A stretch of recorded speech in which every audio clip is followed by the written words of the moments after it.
What's going on, y'all? For the Fam, episode 4. We got my man Eddie D in the building. What up, bro? Shout out my boy Eddie D. Appreciate y'all for having me, bro. Man, Man. I personally know Eddie for a long time, just, whether it was college or in the gyms.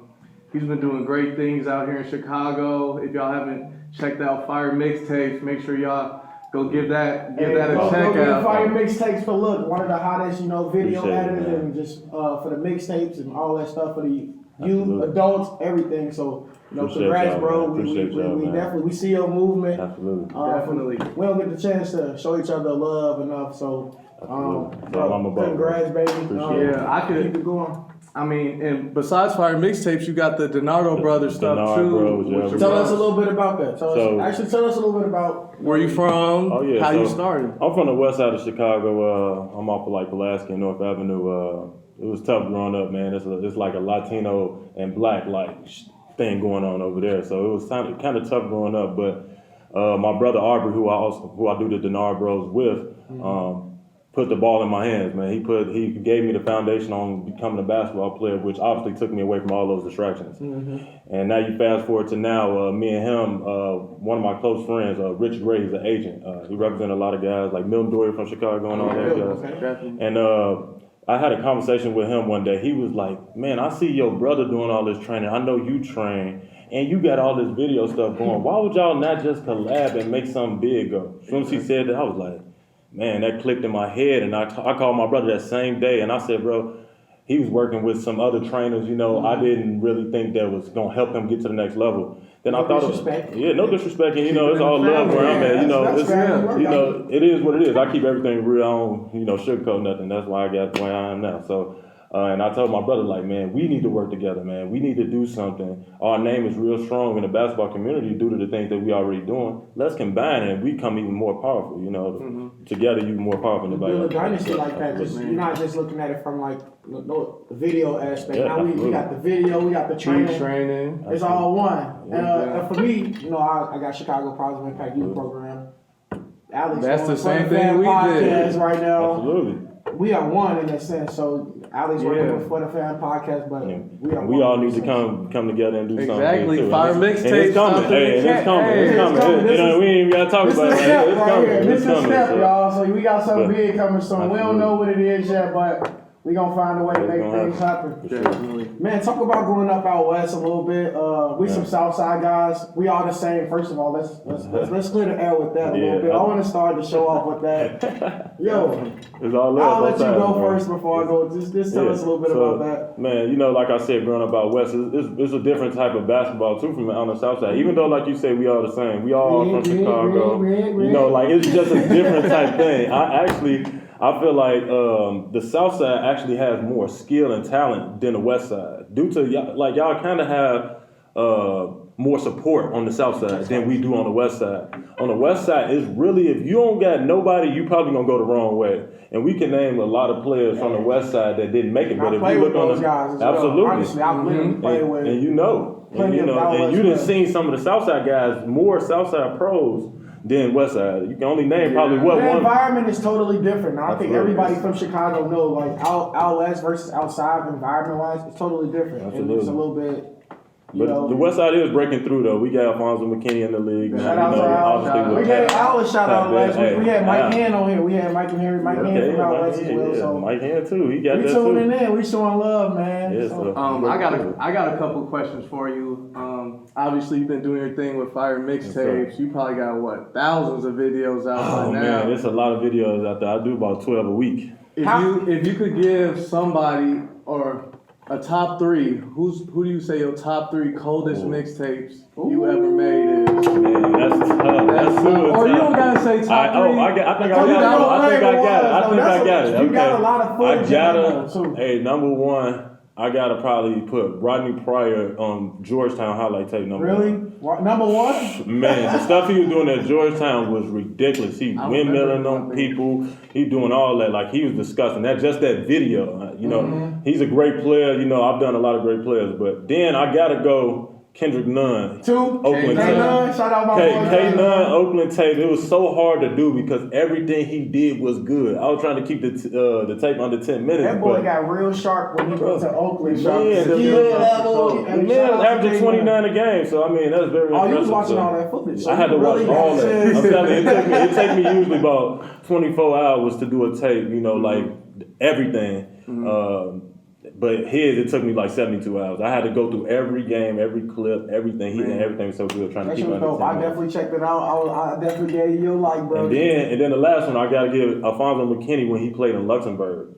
Y'all should have seen what he was doing then. Like he was out there, man. We don't have. I'm have to send y'all the link. Hey Al, you peep our show. You gonna peep it one day sooner or later. You're welcome, bro. For sure. But also, it's a lot of honorable mentions, man. It's a guy from Nevada that I did named Jalen Harris was unbelievable. And it's a lot of guys that I did, so it's kind of hard to just name on top of the head. But them three stood out the most to me. Yeah, for sure. Just talk about. Talked about consistency. Absolutely. Before we had the camera rolling and just, us starting this podcast, we getting our feet kind of wet right now, but like you said, you didn't have that much to start with the Fire mixtape. Man, it was very tough. It was to the point, like I tell everybody now when they start doing something, never give up on it, because I was at the point where I was going to give up on Fire mixtapes 1 year in. I had probably like 5 people who tape I was doing. I was doing this literally take off my iPhone 4, my Xbox 360, putting every DVD in a 32-inch TV, recording it like this, right? I'm like, man, I ain't finna keep doing this. Second year came, I'm like, all right, I'll give it one more try. About 25 to 50 people came. I invested in a MacBook.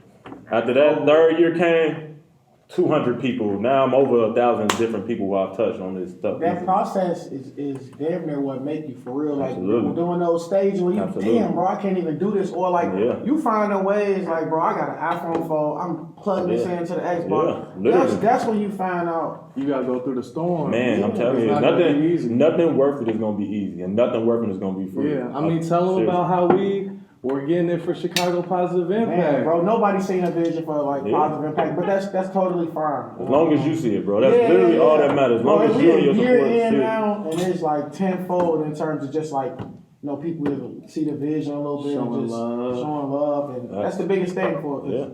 First of all, it's not even about me. It's about helping these kids. And that's the real reason why I even started this thing for real, man. I obviously started with trying to help myself, but when I started looking at it, obviously I was a college coach at Chicago State for 4 years, Lewis University. I touched every level, JUCO, JVA, as most of y'all know about that.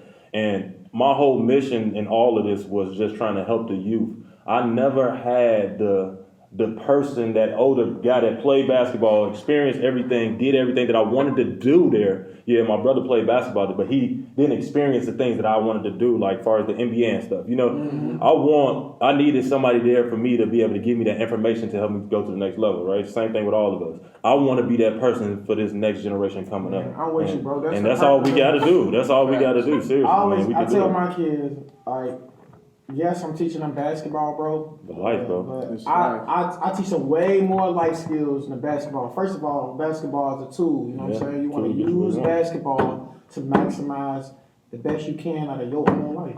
Use basketball like, don't think you're going to basketball. It's the other way around. Because trust me, at the end of the day, the sport is going to be done for every single person. And that's what we've been trying to hit on the podcast. We just don't want to interview hoopers or people that play basketball. Like we interviewed Ray Bailey. He does, real estate. We've done some attorneys in the making and all that. So you could get it different avenues. It doesn't have to be basketball, but and you, in a sense, you doing it through media and through the camera. So whoever wants your own platform, man, bro. from Like zero, you know how man. crazy that is? Like zero. Like it's out here, opportunities out here. It's just like you got to go out here and get it. So, and you one of those people. It really was. Man. I appreciate it, bro. But, I appreciate that. Going into the future, is there anything else you want to explore or thinking about getting into? So I'm actually doing a lot of things right now, man. It's really overwhelming, but I ain't gonna give up.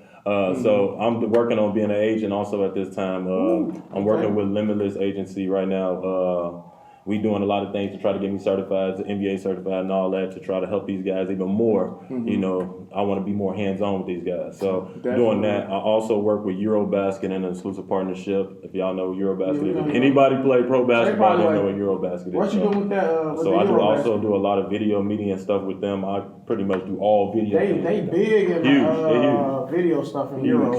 They literally. One of my coaches actually got hired for the little online thing where you basically watch it, edit film, and you send it back over to them, and you can actually get paid for that. Like that's a legit job. It's a side. It's really a side job because whatever you do, like you can do it from home. Yeah, you can do whatever. Opportunities out here, bro. But I actually go to all the camps they have. I go to everyone. You know, we go out there. Yeah, I've been to Atlanta a few times already. I'm going to Atlanta on Thursday.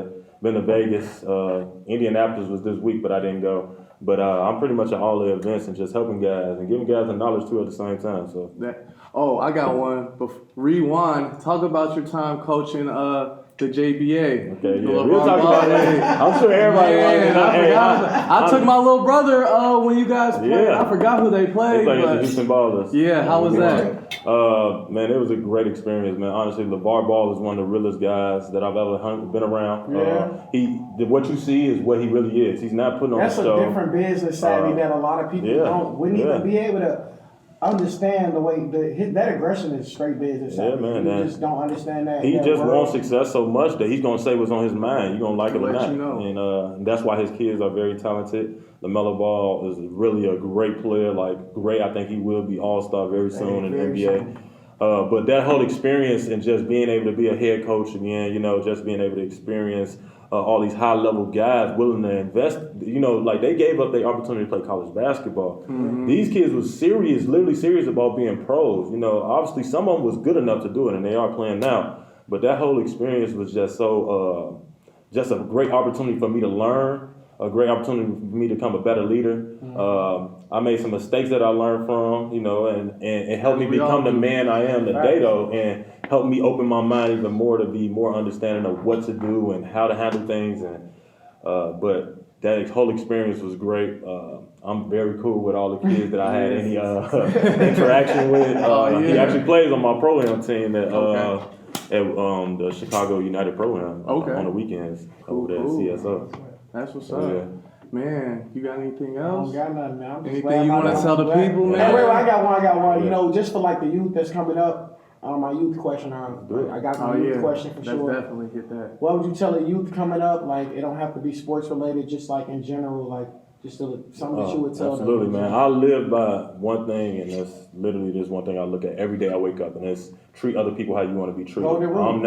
There's no way I can expect you to treat me well if I don't respect you or whatever the case may be. So I really live by that. I treat everybody genuine. I'm the realest person that I know. I don't do nothing fake to nobody. I tell everybody how it is, and even if they like it or not. And that's how these kids should really treat their life and treat everything because, that's facts, man. Hey, that's the golden rule, right? Golden rule, man. Hey, I love it. This our second week. We here at Mount Carmel.